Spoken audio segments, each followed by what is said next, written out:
Son videoya hızlı bir şekilde açıklık getirmek istiyorum ve sonrasında da cisim hareket halindeyken sürtünmenin ne olduğu hakkında biraz düşünmek istiyorum. Son videoda elimizde durgun halde bir cisim vardı ve bu cisme etki eden yerçekimi kuvvetinin zemine paralel bileşeni 49 Newton büyüklüğündeydi. Cisim hala hareketsiz olduğundan dolayı bu kuvvete etki eden dengeleyici bir kuvvet de olmalıydı ve ben bu kuvvetin sürtünme kuvveti olduğunu, yüzeye paralel bir şekilde yukarı doğru ve büyüklüğünün de 49 Newton olduğunu söylemiştim. Cismi kımıldatana kadar daha fazla kuvvet uygulayacağımı ve böylece cismin aşağı doğru hızlanacağını söylemiştim. Ve ayrıca elimdeki kuvvet 1 Newton olana kadar kuvvet uygulayacağımı ve böylece cismin mutlaka harekete başlayacağını da söylemiştim. Elimde aşağı doğru 49 Newton büyüklüğünde bir kuvvet var. 1 Newton'la birleştirirsem 50 Newton elde ederim, değil mi? Bu yeni kuvvet de cismi hareket ettirmemi sağlıyor. Yani sürtünme kuvvetini yok eder. Burada açıklık getirmek istediğim şey, sürtünme kuvvetinin her zaman 49 Newton olmadığıdır.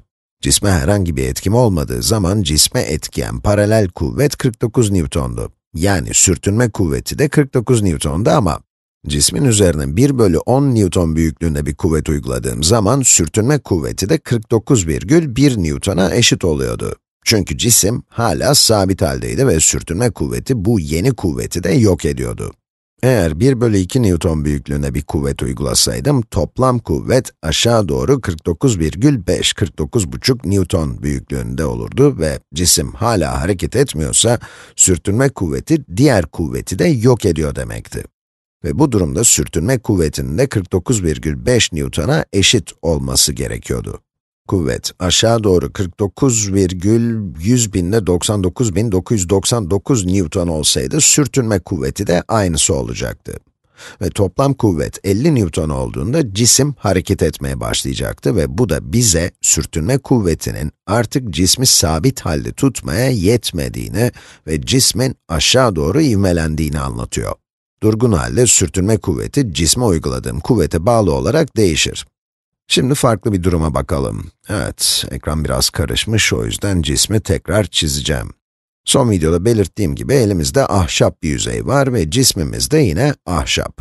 Biliyoruz ki yerçekiminin yüzeye paralel bileşeni aşağı yönde 49 Newton büyüklüğünde bir kuvvet. Yerçekiminin yüzeye dik bileşeninin de 49 karekök 3 Newton büyüklüğünde bir kuvvet olduğunu da biliyoruz. 2 video önce hesaplamıştık diye hatırlıyorum. Ayrıca cismin yüzeye dik bir şekilde hızlanmadığını biliyoruz. Ve bundan dolayı da yerçekimini etkisiz kılacak yüzeye dik bir kuvvetin de cisme etki ediyor olması gerekir. Ve bu kuvvet de 49 karekök 3 Newton büyüklüğünde. Bu cismin durgun olduğunu düşünmek yerine bu sefer sabit bir hızla hareket ettiğini varsayalım. Bu video için hızın aşağı doğru olduğunu varsayalım ve sabit hız v, yüzeye paralel bir şekilde ve aşağı doğru 5 metre bölü saniye büyüklüğünde olsun. Şimdi cisme etki eden bütün kuvvetler nelerdir? Bu arada dikkatli olun çünkü toplam kuvvetin elimizde olduğunu ve cismin hareket ettiğini söyleyebilirsiniz ama Newton'un ilk kuralını hatırlayalım. Dengelenmemiş kuvvet cismin hızlanmasına sebep olur. Ama hızımız sabit ve doğal olarak cisim hızlanmıyor. Eğer bu yönde hızlanmıyorsanız, bu demek oluyor ki bu yöndeki kuvvet dengelenmiştir.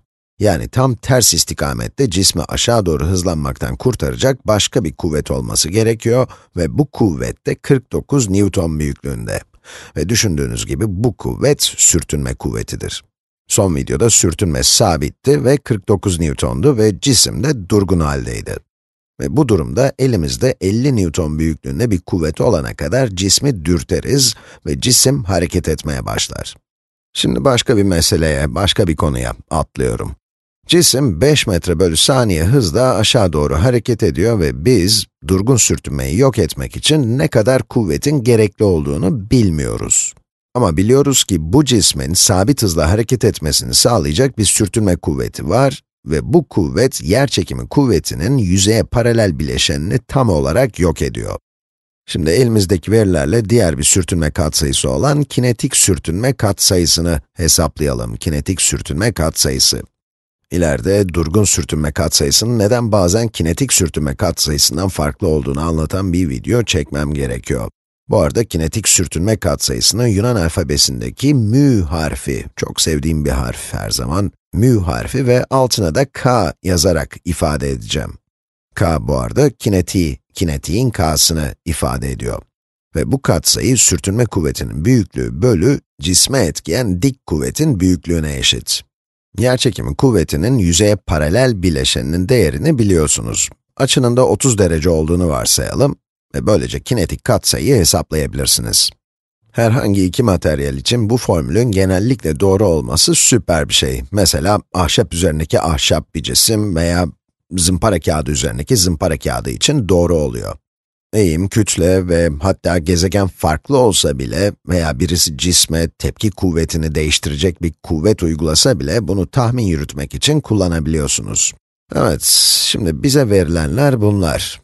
Yerçekimi kuvvetinin yüzeye paralel bileşenini dengeleyecek sürtünme kuvveti 49 Newton ve yüzeye dik olan tepki kuvveti ise 49 karekök 3 Newton büyüklüğünde. Sadeleştirirsek ne çıkar? 1 bölü karekök 3 sonucunu elde ettik. Sayıyı şimdi tam olarak hesaplamak için bir hesap makinesine bakalım. Yuvarlarsak 1 bölü karekök 3, 0,58'e eşitmiş. Birim kullanmıyorum çünkü her iki kuvvetin de birimleri aynı ve birbirleriyle sadeleştiler. Yani bu birimsiz bir ölçü. Buradaki ilginç olan şey ise, aynı materyalleri kullanmamıza rağmen kinetik sürtünme katsayısının durgun sürtünme katsayısından daha düşük olması. Bazı materyaller için farklı olmayabilir ama bu ve daha başka materyaller için kinetik sürtünme katsayısı durgun sürtünme katsayısından düşüktür. Ve kinetik sürtünme katsayısının durgun sürtünme katsayısından daha büyük olduğu bir durumu asla göremezsiniz. Sürtünmenin cisim hareket halinde olduğu zaman neden daha az potansiyele sahip olduğunu kuramsallaştıracağız. Genel olarak söyleyebiliriz ki kinetik sürtünme katsayısı durgun sürtünme katsayısından daha düşüktür veya eşittir. Yani cisim hareket ederken cisme etki eden sürtünme kuvveti, cisim durgun haldeyken etki edenden biraz daha azdır. Bir sonraki videoda bu durumu daha derinlemesine inceleyeceğiz. Hoşça kalın.